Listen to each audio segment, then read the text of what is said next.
You're listening to WCAT Radio, your home for authentic Catholic programming. Okay, everybody, welcome back to the Pat Flynn Show. I am joined today by Dr. David Roehmer. Thanks for taking the time to come on the Pat Flynn Show.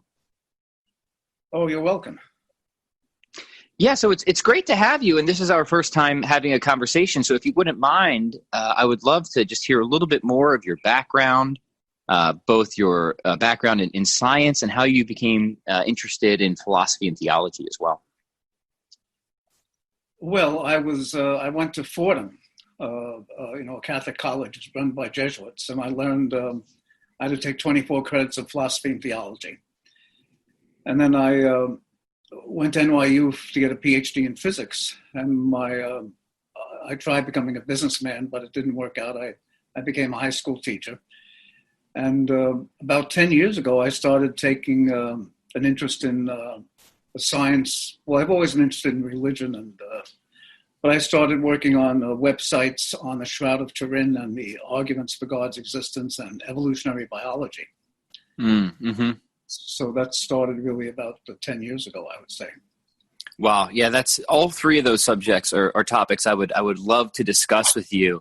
But I'm especially interested in what you see as the intersection between science and philosophy for the arguments for God's existence. But I would love to talk a little bit about evolutionary biology as well. So, Dr. Roehmer, if you don't mind, what do you think? So I guess your position is that you think there are good arguments for God's existence. Is that correct? Oh, yes, absolutely. And what would you include among those arguments? Because there's obviously a lot of different arguments out there that people have used to try and establish God's existence. Which ones seem successful to you? Well, to me, there's only one. There's like two versions. My version is that it's pretty clear that human beings did not evolve from animals. So it raises the question of where we came from. If you assume or hope that the universe is intelligible, it means there exists a being that created us that is such that it doesn't need a creator. That's my version. The version I learned at Fordham was based on free will. Free will means we possess a center of action that makes us unified with respect to ourselves and different from other beings. You exist and I exist, but I am not you and you not me. We're two different beings. We're finite beings. Right. Finite beings need a cause. So if you assume the universe is intelligible, it means there exists an infinite being. Right. They really amount to the same kind of argument. Yeah, so let's focus on the first one, because that's going to be extremely controversial to a lot of people. And I've had thinkers on the show before, like Dr. Michael Behe, who they might challenge some aspect of evolutionary theory. He might say, okay, we might have some genetic evidence for common descent. Maybe I'll accept that. But the mechanism that is often proposed to drive it is just, it's inadequate. And I won't rehearse his arguments, but I would love to hear your perspective on this. Would you say that you are unconvinced, or you would reject modern neo-Darwinian theory outright, or is there just a certain aspect of it that you reject? And if so, maybe we can dive into some of those details. Well, one principle that I sort of created myself is that you learn about evolutionary biology by reading biology textbooks and peer-reviewed articles, with maybe two exceptions. So the evolution of human beings is discussed in the textbook used by 65% of American biology majors, which is by Campbell and Reese. And there it's spelled out. He admits that the question of whether or not human beings evolve from animals is a philosophical question, not a scientific question, because of the mind-body problem. Mm-hmm. And then he goes on to discuss the mind-body problem, but it's an extremely ignorant and misleading and dishonest discussion. Mm-hmm. He discusses only the two most irrational solutions to the mind-body problem, dualism and materialism. He leaves out idealism and the theory judged to be true by rational people. So it's a very misleading thing. So I don't have to, since he's a liar and a spreader of misinformation, I don't have to agonize about how irrational it is to think that human beings evolve from animals. Right. Yeah. Yeah. That's a very interesting take on it. And I can sympathize with a lot of that, because if there is something about us that is immaterial, whether we call that, our intellect or our rational soul or whatever, then how could an evolution of physical processes ever lead to that, right? That seems like, yeah, we'd have something coming from nothing. So at the very least, would it be acceptable to you to say that, okay, maybe there was a kind of physical lead up, but when it comes to human beings, we still need God to create and give us that human soul directly? I'm just trying to figure out exactly what your position on this would be. Well, I don't like you can prove that the human soul is spiritual. A lot of people think the human soul is spiritual by definition, but that's not my understanding at all. Mm-hmm. When we say the human soul is spiritual, what we mean is that we can comprehend what a human being is, but we can't define it. I can comprehend perfectly well what I mean by free will. I can move my hand about any way that I want, but if I lose my hand in an accident, I still continue to exist. My hand is something that I have. So it raises the question, what's the relationship between myself and my hand? And the answer, judged to be true by rational people, is that it's a mystery, with the understanding there are no mysteries in science. So that's why we say humans are embodied spirits of spirited bodies. It's not that there's some kind of spiritual substance in a human being. That doesn't make any sense. It's that we don't know what a human being is. Mm-hmm. So that's interesting, because that actually kind of sounds a little bit how, I think, if I remember, Noam Chomsky would sometimes posit the problem. He would say that we can't even articulate the mind-body problem because we don't have clear conceptions of what either a mind or a body is in the first place. Is that something that you sympathize with? Yeah. Well, there's another atheist who expresses it, I forget his name, pretty much the same way. He admits that it doesn't make any sense to speak about the evolution of human beings.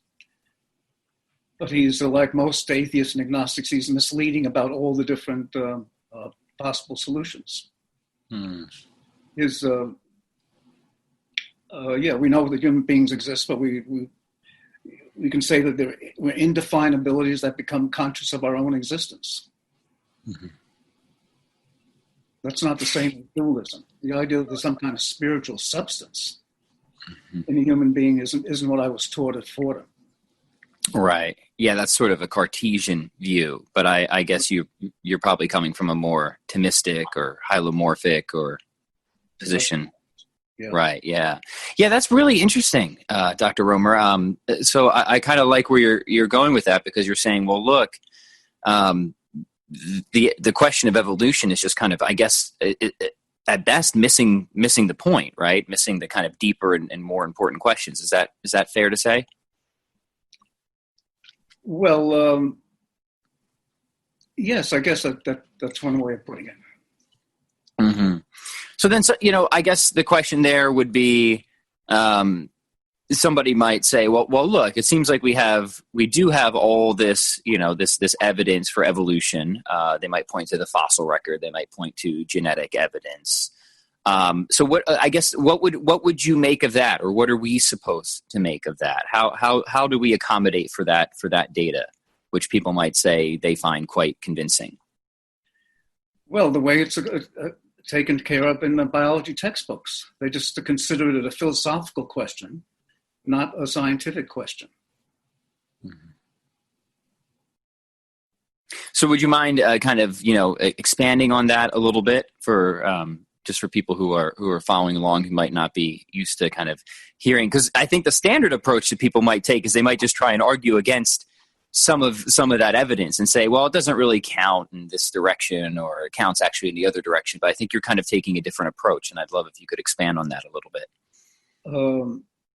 No, I can't think of any way to make it clearer, except that you learn about evolutionary biology by reading biology textbooks. Mm-hmm. Campbell and Rees. Campbell and Rees do not say that human beings evolved from animals. They say that it's a philosophical question, and they try to give arguments persuading people to think that human beings did evolve from animals. But as I said, their arguments are misleading, because they leave out idealism, the theory that the material world is an illusion, and they leave out the idea that human beings are indefinabilities that become conscious of their own existence. Give the two least rational, materialism and dualism. Right. Dualism, in my opinion, is more irrational than materialism. Materialism, there's no evidence that there's a spiritual substance in human beings. But materialism, in a sense, that makes sense, because you might say that a giraffe is a collection of molecules. So if a giraffe is a collection of molecules, then maybe a human being is a collection of molecules too. Materialism isn't as irrational as dualism. Yes. Yeah. And one can see why somebody might tend towards that position. So what would you say to that then, Dr. Roehmer? If somebody wants to say, well, look, at the end of the day, everything is just fermions and bosons, right? Or some collection of fundamental particles. And that's all it is. What's wrong with that view? What's wrong is that human beings exist. I exist. I'm not a collection of molecules. I'm a single unified being. I think, therefore, I am, is the way Descartes put it. Right. So it's almost just so obviously and self-evidently false that there has to be something wrong with it. So then it sounds like you're kind of coming from an idealist perspective. What is the right way, then, do you think, to kind of view your specialty, which is physics, right? We have this scientific enterprise that is enormously successful at making predictions and has led people down a philosophical path to think, okay, if we can't capture something in the language of physics or maybe chemistry, as some people would say, then then it's meaningless. We have no business talking about it. But you want to say, no, that's clearly absurd, right? Because there's aspects of me that cannot be captured in mathematical equations, for example. So it just seems like there's a project of at least reconciliation that has to be had here. I'm just curious what your perspective as somebody with a physics background is when you're looking at. Well, it's not just you can't account for it physically. You can't account for it in a rational way.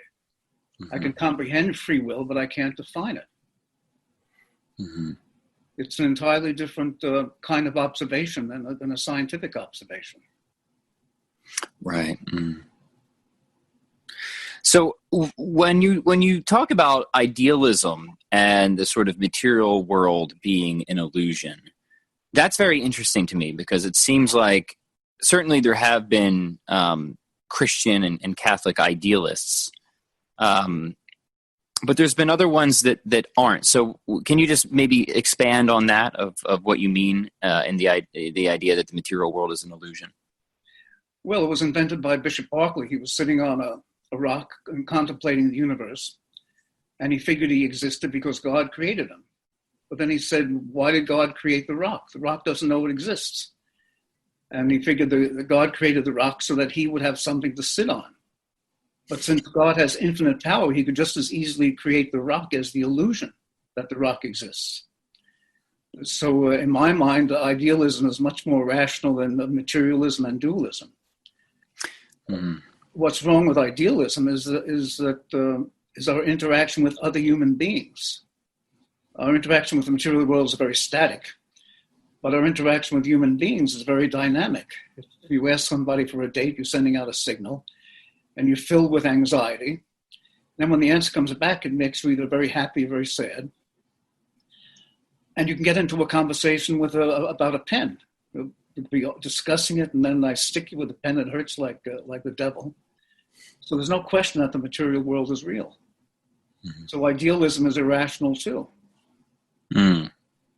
But the solution that makes the most sense is that it's a mystery. We don't know what a human being is. But we can't define it. Another way of saying this is that humans are embodied spirits or spirited bodies. Or you can say the human soul is spiritual. Or you could say human beings did not evolve from animals. Yeah, that's fascinating. Okay, so you do seem ultimately to tend away from idealism then, which, that seems right to me, because that would seem to make God something of a deceiver, because we certainly think like the rock is real and not an illusion, right? And I think that was kind of, even though we might not go all the way with Descartes, that was kind of his original argument, is like I can at least infer that I'm not being deceived by my senses because I can get to a perfectly good God, and a perfectly good God wouldn't deceive me, right? And there's something to that argument. I think it's an interesting argument, if nothing else. Maybe it's not a clinching argument. So then help us draw, because I'm with you. I think that, obviously human free will is a fantastic mystery.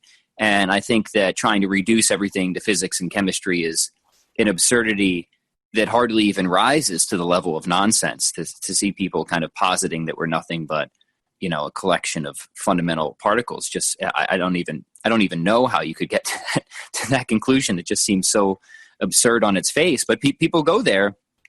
But say people are following along and they say, there seems to be something kind of irreducibly mysterious about ourselves, about free will. What then is the connection between that, and you might have said this already before, but maybe I'm missing it, between going from there to the conclusion that God or infinite being exists? Well, it's just an argument. If you're assuming or hoping that the universe makes sense, then there has to be a being that created us that doesn't need a creator. And the way Thomas Aquinas put it was in terms of finite beings. Humans are finite beings, and finite beings need a cause. So if the universe makes sense, there has to be an infinite being. This argument creates problems too, because it raises the question of what motivated the infinite being to create finite beings. But one of the benefits of the argument is that is that the Bible, when Moses asked God what his name was, according to the Bible, God said, "Tell the Israelites, my name is Yahweh, I am who am." Well, Aquinas' theory of God's existence sheds light on this, because a finite being is a composition of essence and existence, and an infinite being is a pure act of existence without a limiting essence. So it's a sign, or it's a reason to believe in the Bible that they got this right, even though they didn't know anything about essence and existence. Mm-hmm. Yeah, that is a fascinating aspect of Revelation, is to see how it kind of converges on the philosophical conclusions. When obviously, I think for the most part, most people can see that wasn't how the original authors of those passages were probably thinking. They probably weren't aware of these arguments at the time. Yeah. And another thing that people have, and I'll just maybe get your thoughts on this coming from a physics perspective again, is the beginning of the universe, right? So it was for a very long time, at least from Aristotle on, assumed that the universe was past eternal.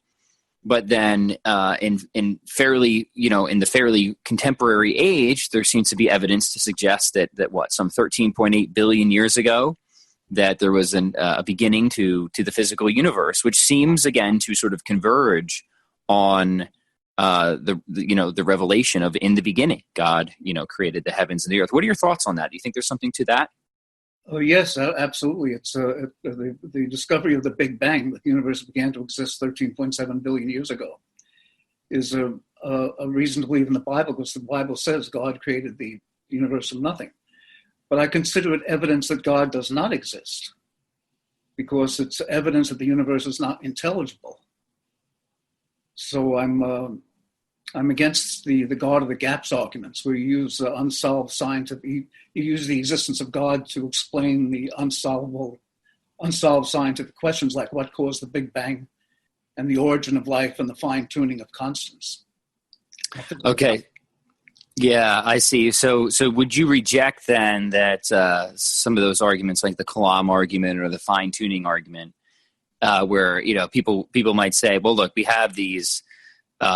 The sort of dials of the universe are so precisely well fine-tuned, right, that it just seems so fantastically improbable, whether we look at the strong force or what have you, that we have a life-permitting universe. And then they try and make some type of inference to the best explanation to an intelligent designer. You're saying you don't like those arguments, huh? They don't make any sense in my mind. They're exercises in circular reasoning. Mm-hmm. In science, there's a tremendous track record of success. We didn't understand why the sky was blue in the 19th century, but they figured it out in the 20th century. So Right. That's the nature of science. And you don't, it's a negative thing to not assume there's going to be some kind of a scientific explanation for what you observe with your senses, with your eyes. Yeah. So let me ask you this. A lot of prominent Catholic theologians support the arguments from design. And to me, it doesn't make any sense at all. It doesn't do it for you. No, I appreciate the candor there. So maybe you might say, well, maybe we'll find some unified theory of these, of this fine tuning. So we shouldn't hold out or start making extrapolations or inferences while science still has work to do. Is that sort of your position? Yeah, exactly. It's a circular reasoning to use God to explain scientific questions. It's okay to use God to explain metaphysical questions, like our own existence, because we don't know what a human being is. So you don't lose anything by speculating about the existence of a being that created us that doesn't need a creator. Whereas in science, that kind of reasoning doesn't work. The other thing to remember is that you don't need to decide whether or not God exists. What you need to decide is whether or not there's life after death. And there's no evidence of life after death, but God gives us signs and miracles and reasons to believe. So it's a decision and a gift from God. So I've decided to believe in life after death. And one reason is the argument for God's existence. Another reason is the evidence that God inspired the authors of the Old Testament. The idea that God created the universe from nothing, and with the idea that God was a pure act of existence without a limiting essence. Yeah, that actually reminds me of one of my favorite philosophers, Father Norris Clark. He was at Fordham too, wasn't he? Right. He was one of my he was my teacher. Oh, that's wonderful. How was it learning under him? Oh, it was amazing. I remember at the end of the class, everyone gave him gave him applause. They applauded him. I've never seen that in a class before. Wow, really? The kids applauded the teacher. Yeah, he was really something. I've really benefited from his work, so I really enjoy your approach here because it reminds me a lot of his work, which I'm a big fan of. And I really appreciate these distinctions you're making of saying, hey, look, the proper way to think about God is in the metaphysical domain. Let's leave science to the scientists. We don't need to blur these categories together, right? Everything I'm telling you, I learned from Father Clark. I remember distinctly when he was moving his hand back and forth, saying it's a mystery. What the relationship is between ourselves and our bodies. Spelled it out. He also spelled out that it's a mystery is what motivated God to create human beings. The only thing that could motivate God to do anything would be self-love. So God created human beings because he loved himself as giving, but he could just as well love himself without giving. So the existence of finite beings is a mystery. Right, and a gift, right? Because it's not like God can increase in perfection at all. No. There's nothing that God's lacking, right? So whatever else creation is, it has to be something that is really quite gratuitous, isn't it? Yes. Yeah. This has been a really fascinating conversation, Dr. Roehmer. As we wrap up here, do you have any sort of projects in the work, anything that you've currently been working on, or some previous work that you have out there that people can catch up on, and any websites or anything else that you want to point people to so they can keep up with what you're doing?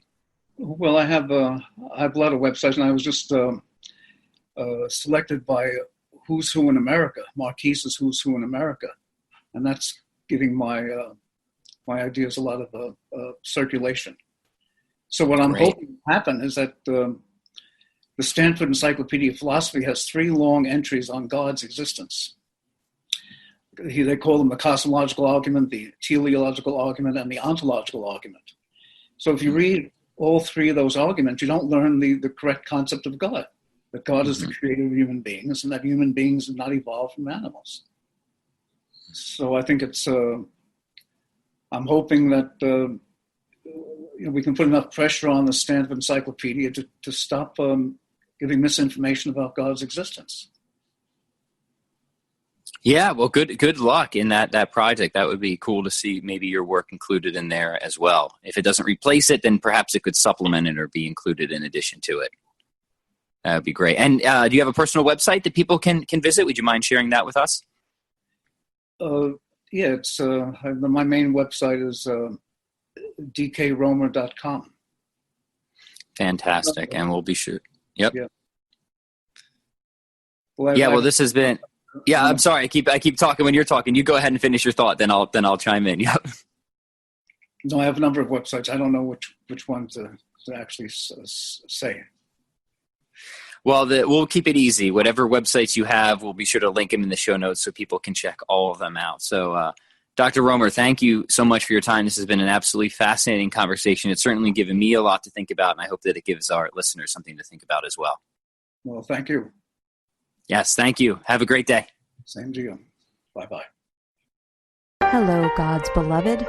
I'm Annabelle Mosley, author, professor of theology, and host of Then Sings My Soul and Destination Sainthood on WCAT Radio.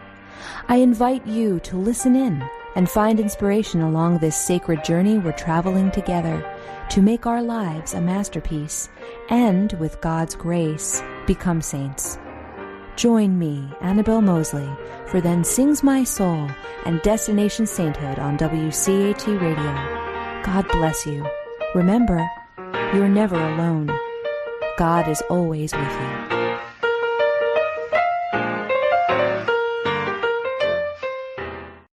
To a production of WCAT Radio. Please join us in our mission of evangelization.